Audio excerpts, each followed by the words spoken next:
Welcome to the webcast, Robotic Utilization in CLI in 2018. Protect your staff, protect yourself. This webcast is taken from live proceedings at the 2018 Amputation Prevention Symposium and is supported by an educational grant from Corindus Vascular Robotics. The moderator for this program is Jihad Mustapha from Advanced Cardiac and Vascular Amputation Prevention Centers in Grand Rapids, Michigan. The panelists for this program are Paul Michael from Cardiology Partners and JFK Medical Center in Palm Springs, Florida, Eric Scott from the Iowa Clinic and Iowa Methodist Medical Center in Des Moines, Iowa, Bret Wiechmann from Vascular and Interventional Physicians in Gainesville, Florida, and Timothy Yates from Mount Sinai Medical Center in Miami Beach, Florida. Here are their disclosures. Upon completion of this activity, participants should be able to explain the occupational risks associated with radiation exposure, discuss best practices and treatment options to improve patient outcomes while reducing radiation exposure for clinicians, and recognize the benefits of robotic-assisted peripheral interventions for complex CLI cases. And now let's move into the future. Who would have thought that robotic utilization in 2018 will move on to be used into the CLI therapy? And the title here is to protect your staff and protect yourself. So have some really nice transition from the current status quo into the future. The core Bath GRX system is the only FDA-cleared robotic system for coronary and recently peripheral intervention. And what you're seeing here is real, and this is the experience from the coronaries, and you can put it this way, you can put it sideways, there's multiple ways where you can do it. So to optimize your comfort level and how you want to do this. And over time you find that you actually, not every vascular specialist like the same position that you see here. But you have this precision that is going to be uniform of guide catheter, wire, and rapid exchange catheters. Now, in terms of a guide catheter for peripheral, we are perfecting that. But in terms of the wire, this is one thing I'm going to show you today that you're going to be extremely impressed with. And it's very hard sometimes to impress us, all of you guys, because you've had great experience with wires, because you have to, based on the complexity of the disease that you deal with. So you've had developed this phenomenal wire control, but I thought I would not find something that would control the wire more than I do, but this is phenomenal. So I'll share that with you. The radiation reduction is amazing, and the resolution monitor is also amazing. The Robotic Precision sub-millimeter measurements to determine lesion length and appropriate stenting, discrete 1 millimeter position of devices, and if you wonder like where would that be important for you, you'll see in a second. It's actually very important.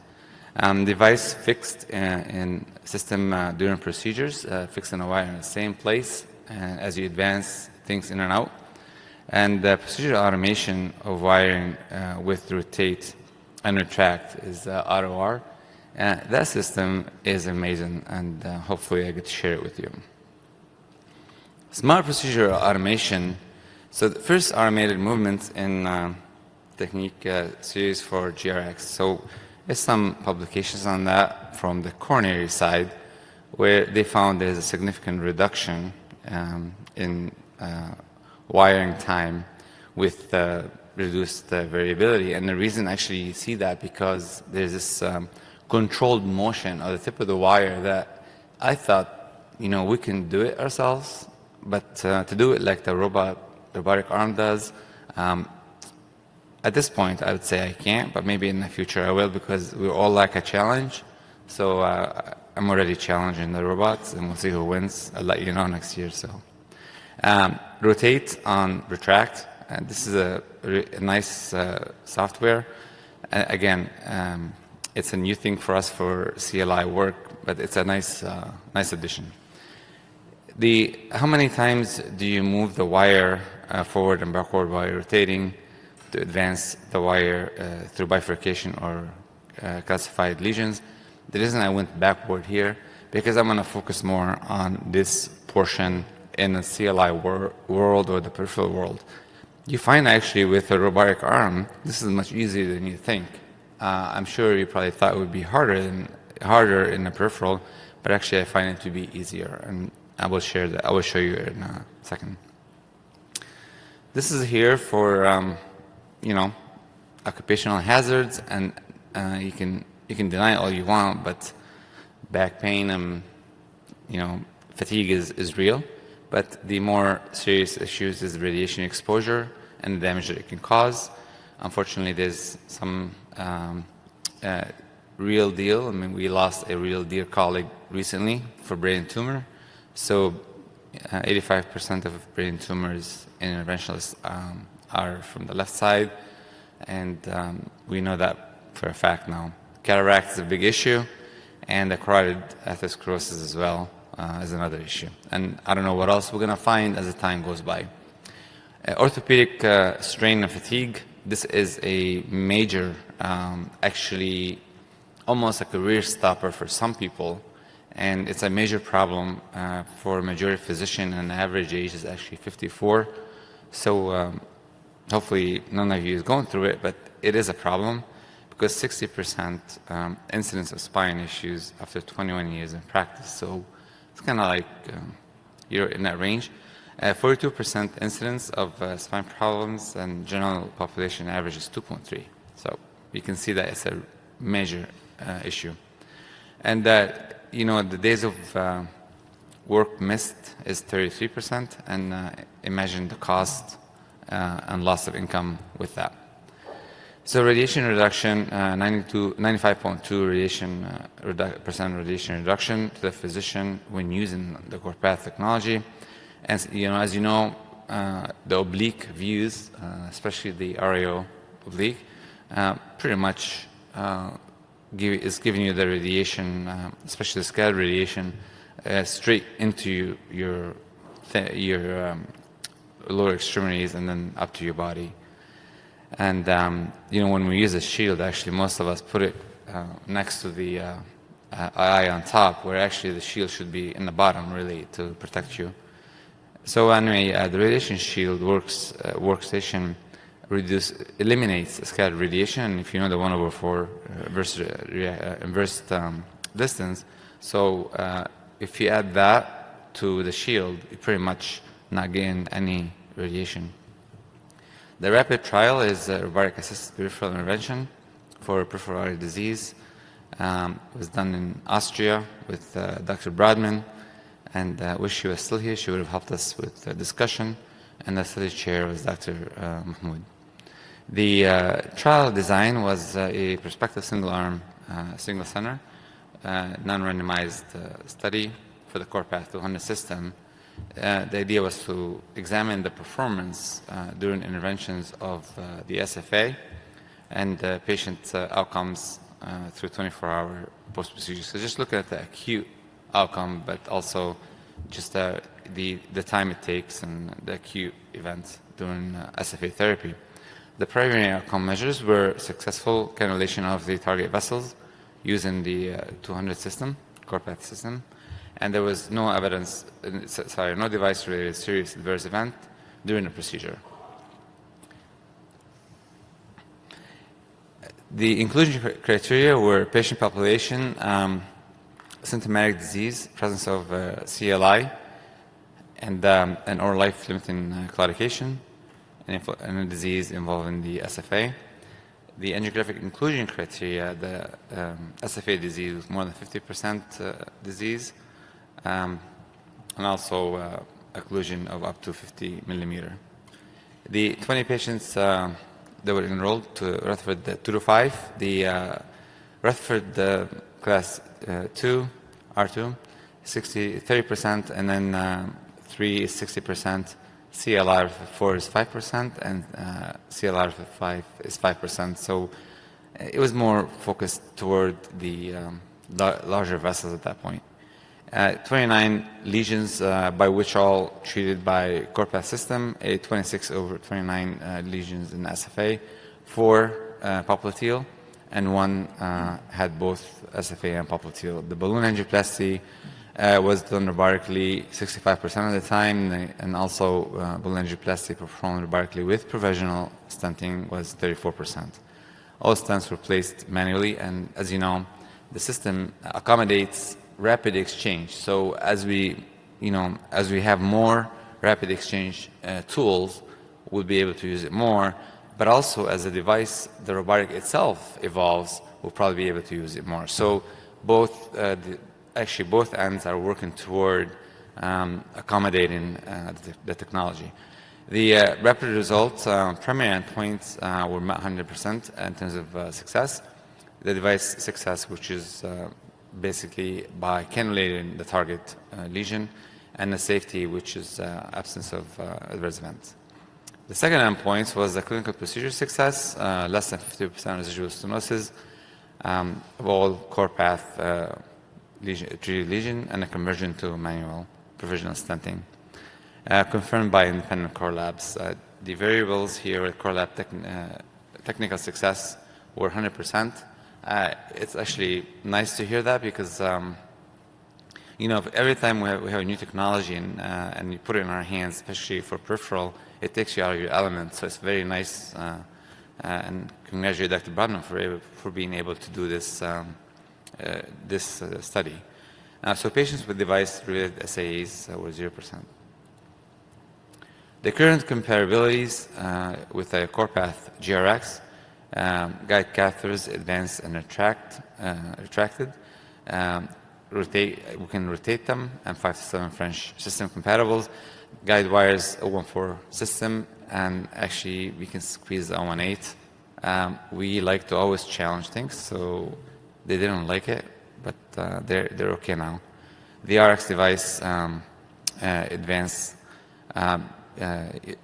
to advance and rotate devices, but not rotate them. The proximal shafts compatibility is less than 2.3 French. So the future of vascular robotic, advanced device manipulation, and this is where you and I really come into play here. As you see this device today, please start to think, what would you like to see? And share that with me at one point, because we would like to see and expand compatibility of the current device and the future iterations that they might make. And robotic system procedure, it worked really well for the coronaries because it has short segments, predicted segments, but for the SFA and popliteal and tibials and the pedal loop, we have to be involved in terms of feedback. So anyone that is involved with the device in the future, we probably should all get together because it's a small group of guys at this point, and girls. So the sooner we work together, the quicker we can get this actually perfected. It's really helpful to have it.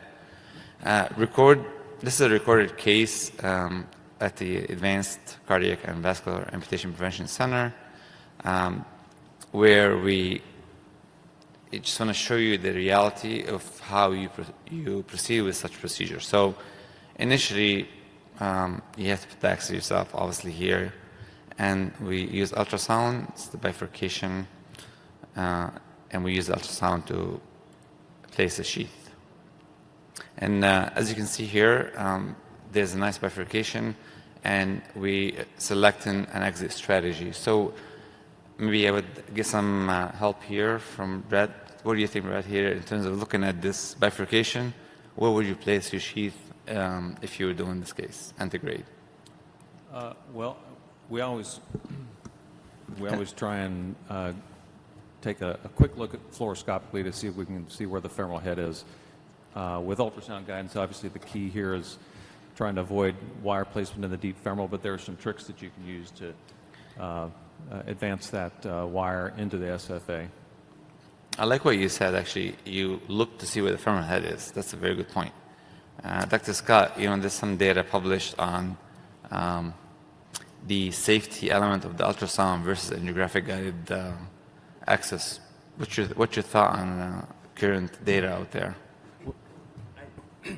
I use ultrasound for every femoral access. It shows you the proximal landmark at which you can get in trouble if you're into the external iliac artery, risking retroperitoneal bleed. But it also, in this example, shows you the femoral bifurcation nicely. So when you're going antegrade, it allows you to move as proximal as you can, but yet safely, because it's in that zone of visibility. And then I use a micropuncture kit. I'll put a little shape on the 018 wire, and then under ultrasound, if someone lays out, or you lay out the bifurcation nicely with one hand in the probe, with the other, you spin the wire, and you can watch it go into the SFA. Single-handedly, you can direct it in many instances. I could only actually do it single-handedly, but since we have an ultrasound tech, I kind of take advantage of that. But you can do it single-handedly, like you said, and the curve is good. Do you do a single curve or double curve? Single curve. Okay, and maybe if I was more sophisticated, it'd be two. No, a single curve I is great. think one is usually sufficient. You know, do you mind telling us how far, like, what's the length of the tip of the curve that you do? That curve is probably contained within the distal centimeter of the wire. So, I mean, you don't have much room to work. That's good. I mean, this is a very good point, right? Because that single curve that you make, right, allows you to just make that little loop up into the SFA and just push it down. Dr. Yates, you have the same experience as well? Very similar. We do the same thing with ultrasound guidance, and we use the kit wire with a micropuncture kit. It comes with a braided tip, and we'll give it a gentle curve at the distal centimeter or two, allow it to float in. We're also looking with access here, we're looking for the calcification of the wall, trying to avoid those for a clean placement, particularly for planning on closing at the end of the case. And last question, Dr. Michaels, and there's something here in this picture that I would like you to hopefully pick on and tell us, because this case that we chose to show you today, if you notice there's something unusual about it on purpose, because we don't like to do anything straightforward. So what do you notice here? I think seeing this image is the reason why the country is mandating rear view cameras in cars. Seeing that plaque there to help you plan your exit strategy and avoid it is the equivalent of seeing a football or a child behind your car backing out of a garage.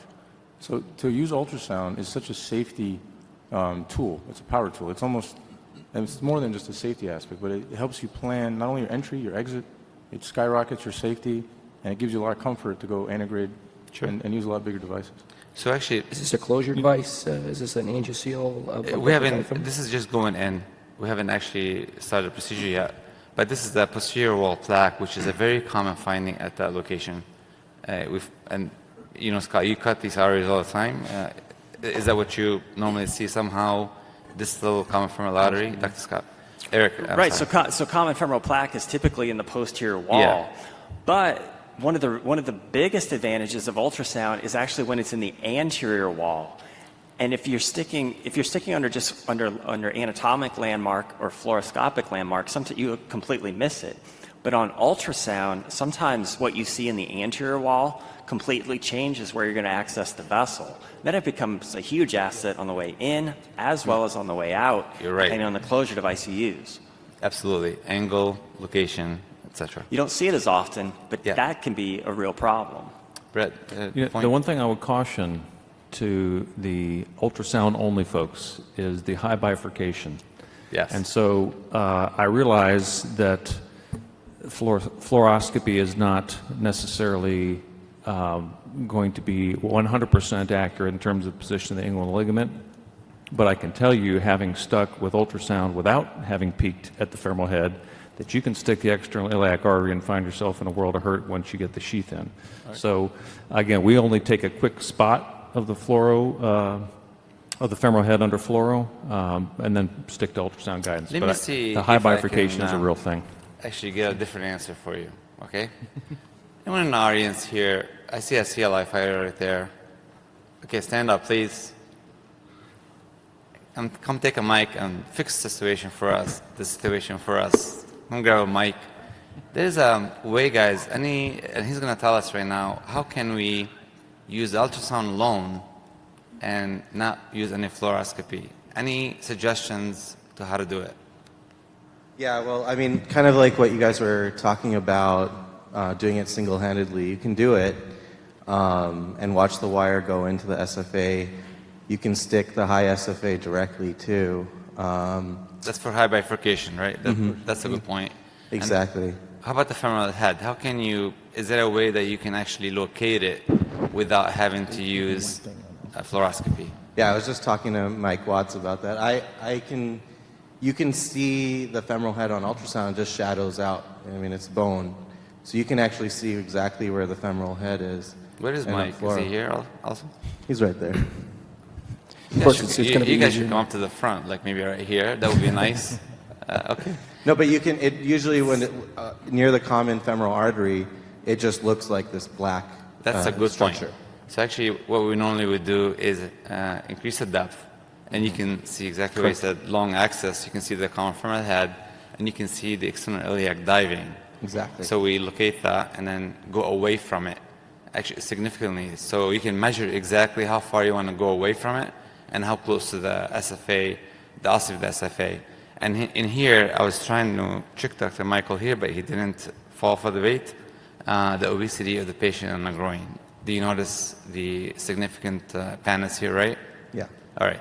So the reason we picked this patient on purpose for the robotic case is to actually start with the complexity of the patient access, body habits, and to see if the robotic can still handle something like this, because this is the real world, not the BMI of 20 patients. Thanks for actually answering that question. And so do you use depth, right? You increase your depth. Yeah, and I don't okay. fluoro and check the femoral head, which, I mean, I've run into trouble once or twice where I wasn't happy with where the stick was, but in general, 99% of the time it's fine. Okay. Well, we'll grab Dr. Watson and come back and stand in the front. All right.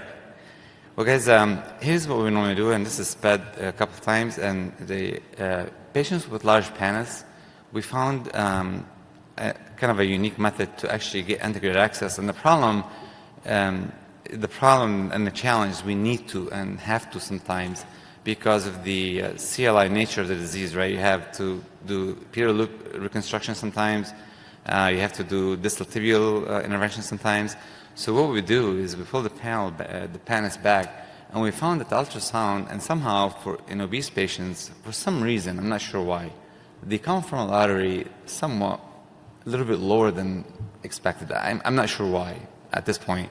So so far we've been doing this technique, and then we do exactly what my friend here mentioned, is that we actually stick the proximal SFA in probably 20 to 30% of the patients, if the SFA is 6 millimeter or in that range. So here, you know, we always get access, and now we know that we have an entry strategy, an exit strategy, and this sort of angiogram that we did is just to show you today. Normally we just move on from the ultrasound, but it's good to show you. Here's a disease that I picked for us today. I didn't want to pick something too complex, just this, and let's see if we can cross it. So, and I'll start with Dr. Watts. There you go, Mike. Thanks, man. So, you know, in terms of wire, and forget about the robotic arm, but wire, which wire would you choose, and how would you cross this lesion? Yeah, so it looks to me like there's probably, you know, I'm trying to see if there's like 1% of a lumen there at that hiatus. Okay. There probably is. You know, so something 0-4 hydrophilic that's flexible, you might be able to get a command through there is probably what I would do, and just try to just navigate through there.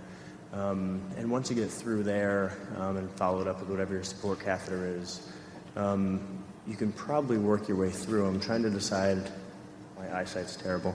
You're too young for that. What do you think about the tibials? You think I am, I'm not, I just look like it. You know, once you get lower down, I would do another run once you get to the P3 segment, and then you know. We'll see what goes on from there. Is that what you're thinking? Okay. Yeah, and I'd probably oblique off a little bit to see if I can get a better view of that AT and really get a good trifurcation view from there. Or on my panel, Bruce, I'll start with you. What do you think about the tibial runoff? Dr. Watts, thanks, man. Absolutely. So I got the names of the wires, and we'll see if that works or not. Yeah, I agree. I think that there's a little bit of misregistration artifact there from patient motion, so it's really hard to tell what you have below the knee. So I would get a catheter down, and this kind of makes the point for the benefit of super selective angiography once you get into that segment, because really your outcome for that distal SFA popliteal lesion is going to largely depend on what you can create in terms of outflow. Absolutely. Tim, wire catheter? Which one? I would approach this with an 014 wire. Typically would start with a command wire and then a support catheter. I would usually use an 018 CXI just to give myself a little more support as I cross through that lesion. So CXI 035 or 018? 018 is typically what I follow with the 014 wire, and I wholeheartedly agree that super selective angiography and completely filling the vascular bed is crucial here to know what's hibernating, what's truly occluded, and what's patent. All right, so we got enough data on which wire, which catheter so far, and then we agree that maybe there's total occlusion of the tibials. We don't know yet. So I like the fact that we don't have to wait. So Eric, let me take you into the next view here. So here's more of a little bit more contrast, and then you see a single vessel runoff. So you definitely don't want to lose any collaterals, right? Because at this point, you worry about it. So now we're going to treat. So what kind of sheath would you put in here based on the panels and the complexity of the disease, which is obviously very complex here. It's an extreme complexity, single vessel runoff, and there's occlusion of the AT and the PT. So which sheath would you use to support you with a robotic arm? So I'd probably choose a 6 French sheath and probably a 45 centimeter sheath, a longer one, because I think you have length proximally. Excellent. To get that sheath closer to this lesion.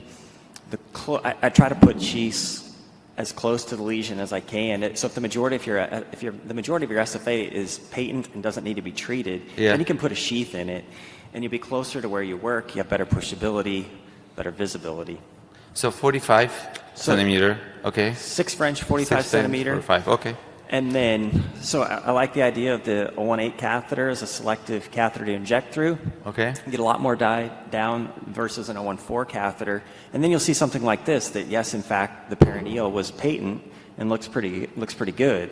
Next question is, what does the foot look like? Right. That's a good point. So Paul, based on the flow by itself right now, I'm not going to give you anything more. What do you predict is going on in the foot? Looks collateralized to me because there's good outflow of the perineal. It has to be going somewhere. It'd have to be perforated. The speed, right? The speed of the flow. It has to be going somewhere, but it may not be going to the right place or the place you want. If this is a wound, for instance, that may flow in the complete opposite direction, and that may give you the full explanation as to why you have a non-healing ulcer. It's always the calcaneal branch. Whenever you see that nice flow in the perineal, you think about the calcaneal branch, and here it is, almost always the same case, or the anterior and the posterior communicating arteries that are patent. So, but here I actually, the picture I showed you at the level where the anterior and posterior could be, but hid the calcaneal branch. So it's a good point, guys. Thanks for. Well, we need a braided sheath, right? I mean, absolutely correct. Long sheath and a braided sheath. So with a large panels, integrated access, you want a braided sheath because of the many complications that can happen if you have a soft sheath. And now, if there's no large body, you have a different situation. Here's I want to show you the preparation. So of course, you might think this might take forever to put together, but actually the cassette that comes in with the device, the device is already mounted onto the table, and what we do is we open a sterile cassette, which is right here, and we place it, and everything is now completely sterile and ready to go. This is our team. They're going to be the one supporting what I need on the table, and now I'm going to go and sit down and start working. So this is I hate to show this, but just to show you guys that I don't have lead on, because one of my CLI fighters one time called me out saying that I was doing a case and I had my lead on sitting down. I'm not sure who it was. Maybe I can guess. I'm not sure. But that was good. That was a good call. Thanks for calling me out. And Got to keep you honest. Oh, Dr. was that Mustapha. the? Okay, that was a good point. Why do you have your light on if you're doing robotic case? Because you know what, we all have ADD and you can't deny it, and you just get up and do something and come back. So anyway, in the beginning, I used to keep my light on. Now I don't. So I just have to. So look at this, guys. This is phenomenal. So now you have complete control here, and then you have a screen which is in front of you that gives you phenomenal visibility. And hopefully we can zoom in on the ROR, which is my favorite element.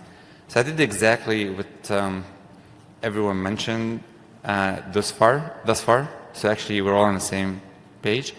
But this is my favorite component of the device. So here the action begins with precise rotation of the wire exactly into the target position. So this is what I typed actually, it's my own notes. And look at the precision. Here you go. I want to show you here what happens. Look at that. You see how I turn the wire? And so you're going to predict where you want to go. Here you go, once again. The sort of a half turn. I'm sure you guys can do this with your hands. I'm not saying you can't do it with your hands. You can all do this at this point. But the fact that you can sit here and do that, and you know that if you keep going, you might lift up the plaque, so you turn away from it, and you probably would do that in real life on your own. But the robotic control is amazing. So the half millimeter turn, etc., and you're moving it forward at the same time. And I'm actually talking and whatever, so it's not really that difficult to do. So let's keep going to see what happens when you get to the area where you thought maybe there's a 1% PNC. So what do you think here, Tim? I think, Tim, you said there's a 1% opening, right? Or is it Bret? I'm not sure. Someone said there's maybe 1%. Doesn't matter. What was the question, Dr. Mustapha? Someone thought maybe there's some opening left, not CTO. It was a very short CTO. Oh, Michael, you did? Dr. Watts. A very short CTO, actually. I can't take credit for it. I think maybe it was open. I'm not sure. But there's a little bit of buckling, so kind of took it into it and went through. Let's say it wasn't complete. It was 99%. How was that? All right. So the further crossing with successful arrival to the target lumen, did that. And notice, I just want you to see here what's going on. Let it play one more time, and then we'll move on to the next slide. Take a look here. The wire goes into collaterals. And the good thing about the ROR here, once it goes down into one path, if you actually don't like that path, you bring it back and you put on the ROR and rotate it, and you bring it down, you won't be in the same path again. So this is the beautiful thing about it. And because the precision of that is phenomenal. It's hard to impress you guys because I know how good you are at what you do. But I was actually impressed here because I didn't go back into that collateral one more time. So just a slight rotation, and I was able to go through. So this is probably baby steps at this point, but the phenomenal aspect of it so far is the precision of the tool. So we crossed. I thought maybe there's some resistance here and there, but the wire, when it buckles, just move it back and forth and rotate it until we crossed. And here, again, there's a lot of collaterals, and and look how fast you can go if you want to, and how slow you can go if you want to. And notice here, when I pull back and I rotate, you don't go back in the same area. And this one here, twice I made the same mistake, but the third time I went through, and that I think lowers the perforation rate, the section rate, etc. So we advanced this wire about 400 millimeter without any consequences. That's very impressive to do from sitting here. This is an angiogram done. I think in the future you can do it from where you're sitting, but right now somebody has to inject. But actually I'm controlling the fluoro here.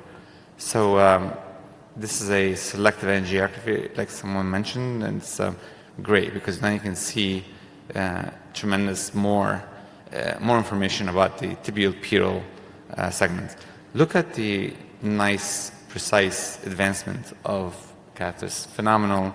Kind of what you like to do. So this is IVUS in now. The IVUS is rapid exchange. So anything that is rapid exchange, you can precisely move it. And here we got it. I'm moving it, and now I'm going to go into just slight more movements, like 1 millimeter at a time or even less. And this reminds me of a tweet that went on a few days ago. Just look at this, kind of keep pushing on the plus, or you can just put your hand on it, one of the two things. And now you can actually move the IVUS as slow as you want or as fast as you want. And if you want to take your hand off, you can just stop it there and take a look. Anyway, that's really nice feature of it. And then you can mark it as you go where you want to stop. So just to show the 99% versus 100%, anyway, you guys can decide. It's not a big deal. All right.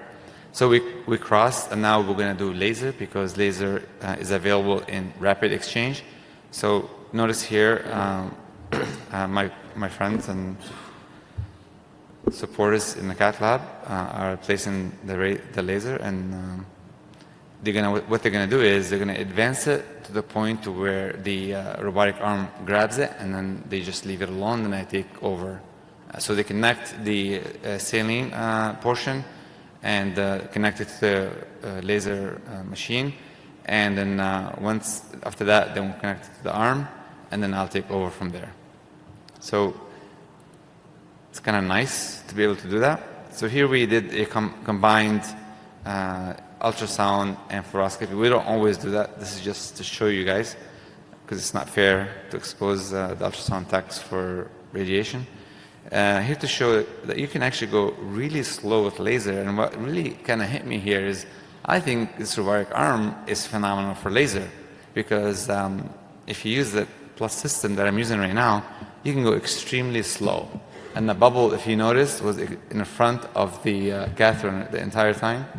And if you do it by hand, I think the more fatigued we are, the faster we go. So anyway, the rest of it was very nice. And this is continuing the laser all the way through. This is, so looking at this one right here, Dr. Yates, where do you think, that was Dr. Watts right? Was it a CTO or was it a 99? Well, I've never known Dr. Watts to be wrong. So, all right. Notice how the bubble kind of works on the sort of the lesion, and Dr. Walker did a great job showing how the laser works. And if you actually watch here, it really happens exactly as he explained it. So we let the laser do the work, so go slow to finish fast, and we did.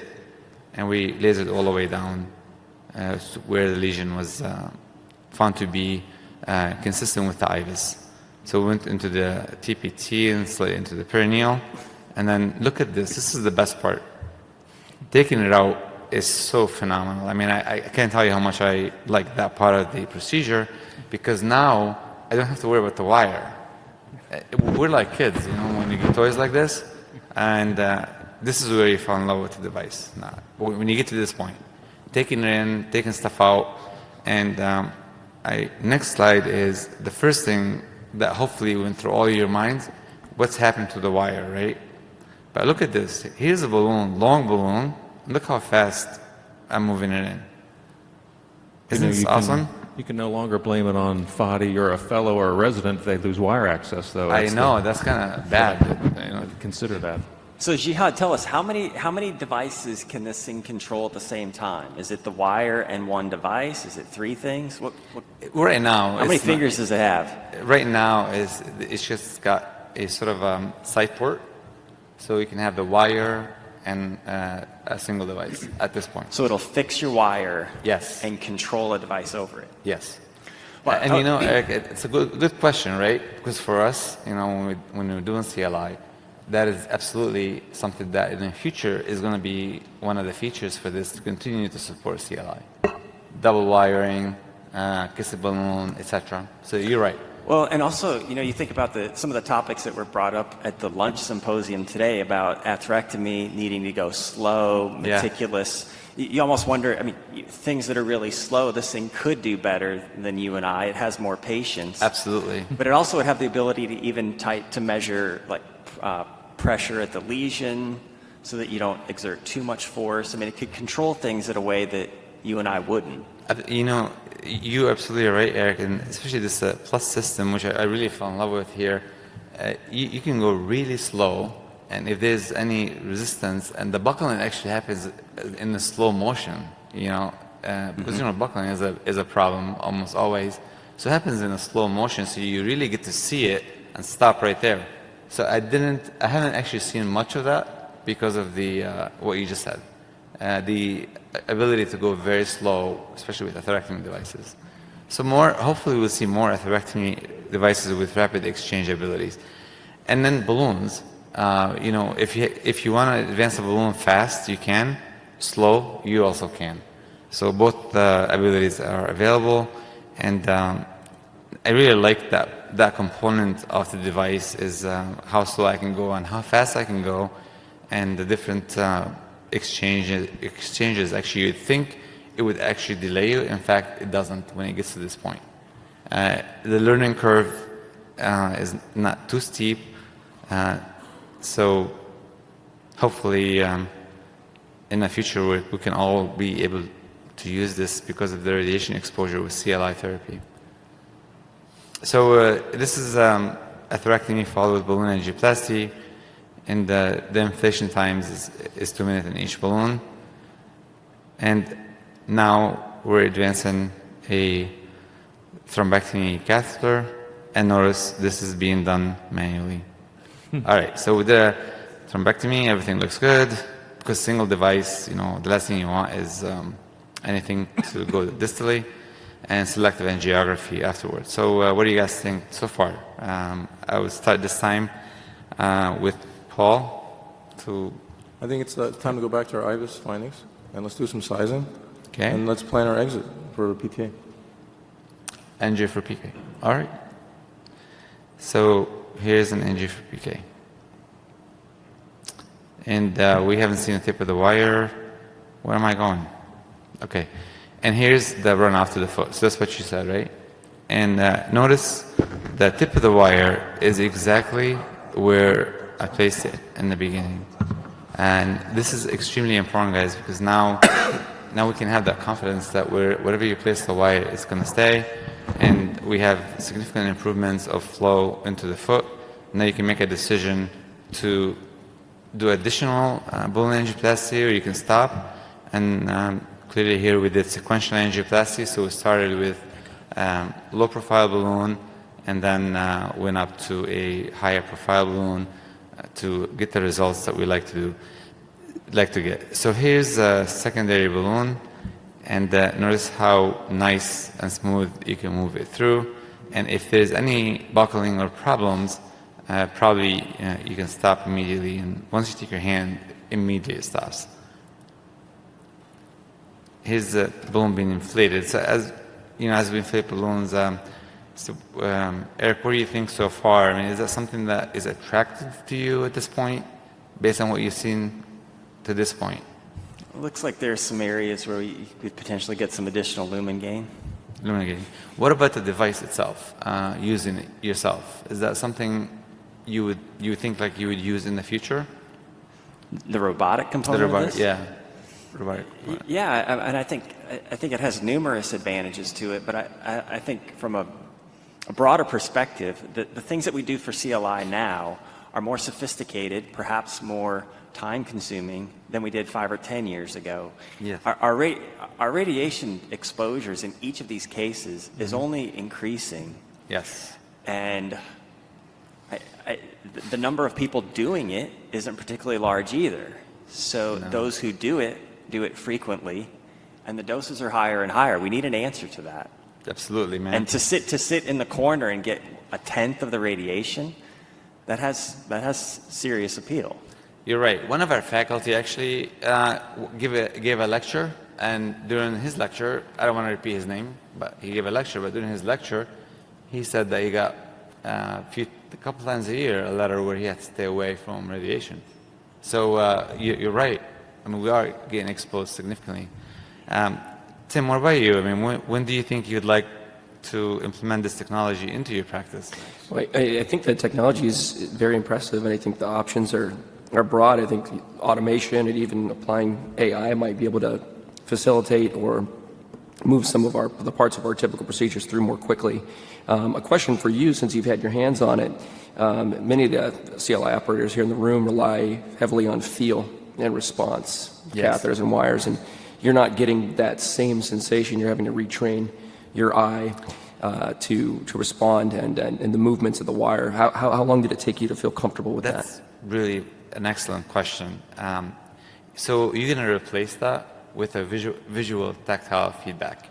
If you notice when we advanced the wire, look how slow I went, but it was an effective movement, right? Every time I moved, it was an effective movement across something, and I moved forward. So the tactile feedback is replaced now by visual feedback. So you don't feel anything, but you can see quickly what's going on and stop. And you know, I'm not sure if we can ever say we're going to get tactile feedback. So it's going to be visual. And it's actually, having done few, it's really not bad. The visual tactile feedback is not bad. What do you think about that? I mean, is that something important to you? Can I respond to that for a second, Jen? Brett, the feedback, is that something? Tactile feedback? Tim, I was thinking the same thing, like while we were on this presentation. I was thinking, actually, any of us who have trained residents and fellows, it's actually kind of the same thing, because you have to train your eye to, they don't know where the wire is going, right? And you see that wire path with no fluoro going where you think the SFA should be, and it takes some 15-degree turn, and they don't know any better. And you got to be like, oh, you know, stop it. So that's kind of how I kind of thought about it in my head. We're already trained a little bit to watch other operators, and there's, you already have some of that visual. The visual feedback, Just from anyone who's taught anybody else to actually do these procedures. That's an excellent point, really. Thank you.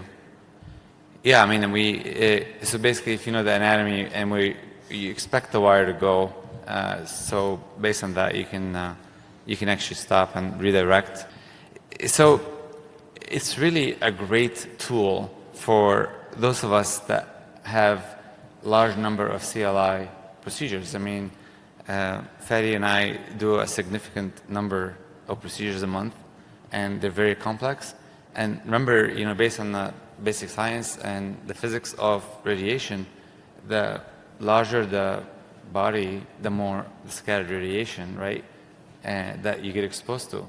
So based on that, I chose this patient because this patient is obese, has large panas.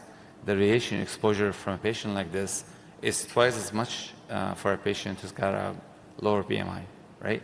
Mm-hmm. And then the fatigue factor, you know, I'm not sure if Dr. Saab wants me to share that with you guys, but he's already like complaining about his back, and every day is like, oh, my back hurts, I can't work and stuff. So this is we got it for Fadi, actually, more than anything else. So Dr. Saab is going to be the one using this.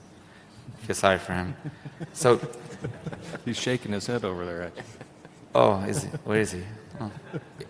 You're welcome. I bought the device for you. Brett, do you think this is something that you can see in the future for the majority of us or selective people of us? What's your thought? Well, it goes to the new technology question of what are the barriers to widespread adoption, of course. Yes. And that's, I think that I'm kind of extremely impressed by the engineering behind this to generate algorithms that torque the wire to almost replace the tactile sensation that we all kind of cut our teeth with. So, you know, you have to commend the folks at the company that have kind of taken that engineering and then made it fit for something like this, realizing that it's only right now for coronary peripheral intervention. I think there's tremendous upside potential for more complex cases like embolizations, neuro work, and so that's You mentioned the point about wire position. And, Yes. When we're dealing with extremely tortuous anatomy in the abdomen or intracranially, and wire position is critical, the fact that it's pretty secure is pretty impressive. So I think there's a ton of upside potential, and so I can't wait for the next layer of engineering. Thank you for raising these points. Actually, these are all very important points because intracranially, any motion or movements with the wire is a problem. And so we're talking about CLI, but intracranially as well is important. So in the future, probably we'll see a live case from you on that. Okay. So Tim, I know you're tech savvy, and CLI fighters are tech savvy. And so for you guys, how attractive is this right now? I think, Paul, you as well. I mean, everyone. The good-looking guys answer first, please. Sorry? I said the better-looking guy can answer first. Go ahead, Tim. The better-looking guy. I'm sorry. That's So definitely that's not Dr. Saab. So you can go ahead, Tim. I think this type of technology, certainly in surgery, the robotic experience is pretty broad at this point. I think that you can kind of apply the same thought process when we went from exploratory laparotomy to laparoscopic surgery, and the level of detail and the precision. I think that's very attractive. I was speaking with Kristen from Crindis today about this. The machine can be trained to use different wiring techniques, if I'm not wrong. It can even train your own specific type of drilling or working process, right? So I think that's phenomenal. So, it's only going to get better, actually. And I'm very excited about the potential of this. And I'm hoping that you guys are as excited, and everyone else in the audience is as excited, to have such tool and have zero radiation at the end of a procedure like this. It's not a bad thing. Our technologists are not doing the 4 cases or 5 cases a day. They're doing 1, maybe, or 2, because they rotate. So I don't want to say like, okay, we're not getting radiation, somebody else is getting it now, but they rotate. But the physician, remember, you're doing all the cases all day, right? Dr. Mustapha, so Henry Ford, he said if I asked people what they wanted, they would have said faster horses. I think when we look at this, Model T built cars, that's why we're not driving carriages anymore. So when we look at this, we can't just look at it as a mechanism or a robot. There's software here that may dictate how we improve precision and safety 50, 40, 30, 20, 10, maybe 5 years from now. We drive cars now that have safety integrated that save you, your family, and your kids from accidents. There's tactile feedback built into steering wheels now, tires. The car can tell you if you're on the road or off the road. You can integrate all of these safety features. So this is not a hostile takeover of the operator. I think this helps you. It's your assistant, just like Jarvis is for Iron Man with Tony Stark. Sci-fi has led the way for many things. Blade Runner, Alien. Things that we laughed at 30 years ago are here. The iPhones, hoverboards, cars that are going to fly. So look at this maybe as a Model T, right? Go back 100 years and now think, well, if this is the beginning, and put it in the hands of people that can take it to the limits and then work with industry, kind of like Bill Cook, Charles Daughter way, and see what they come up with. I like what you just said about work with industry. And I know a lot of people kind of frown upon physicians that work with industry. I just want to make it clear that I love working with industry. I don't want any financial reimbursement from that, but I want this kind of things from them. Well, it takes guts to do this. If we don't work with industry, if we don't tell them what we think, what we need, what we want, we will never get our catheter, we will never get our wires, we will never get our robotic arms. During this meeting, actually, I've asked many companies to build us many different things because during the presentations, there's so much unmet need. And I love your vision about this actually adds significant value. I don't want to relist them, everything that you listed, and I'll give Dr. Plagas a chance to say something. I'm sorry, George. No problem. I think it's a great display of where we are going perhaps in the future. And had I had this 30 years ago, I think I would have saved a few spots on my face. So from all the radiation injury. But let's take it to another level and predict. You're doing great. You're in the lab here. You're doing a great job with the robotics. Let's take it 3 to 5 years from now. Can you do telesurgery 200 miles away because they've got the robotic in the room? And they're going to say, this is a little too complex for me. I'm going to call Dr. Mustapha. Let's see what he can do to navigate the wires. And therefore, you're going to be doing it, tell us, well, I'm not sure what the right word would be. You'd be able to do it robotically 300 miles away, and that way finesse that wire from Grand Rapids, and the patient will be in Wisconsin. That's, hold on a second. What you just said is, where's Fadi? Fadi, can you go to the mic, please? What you just said is exactly what Fadi is thinking. Fadi is actually gone beyond the lab. 1 second, Larry, also. Fadi, so George's point and vision is similar to yours. What would you like to add to what he just said? I would like to point out, though, this is being tested with the device on animal models. So there is, in the corner universe, there are physicians. One of our colleagues, cardiologist, Dr. Mader, is actually doing that in Grand Rapids. Okay. So hopefully, we'd like to see, maybe next year, Dr. Mustapha. That is the point that I was hoping Fadi would make, is actually try to do something here next year. We'll see.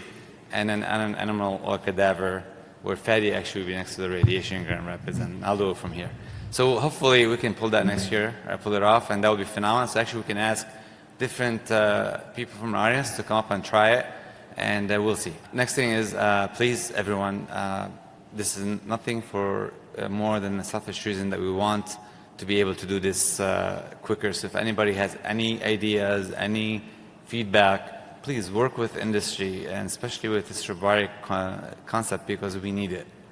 It'll be nice for us to be able to do this faster, quicker, more efficient, and safer. I mean, all the stuff that was mentioned. I like that we were able to take a quick peek into the future. So hopefully next year we'll be able to look into the future further, and then look back into what would you call it, Michael? Paul, I'm sorry. What did you call your presentation?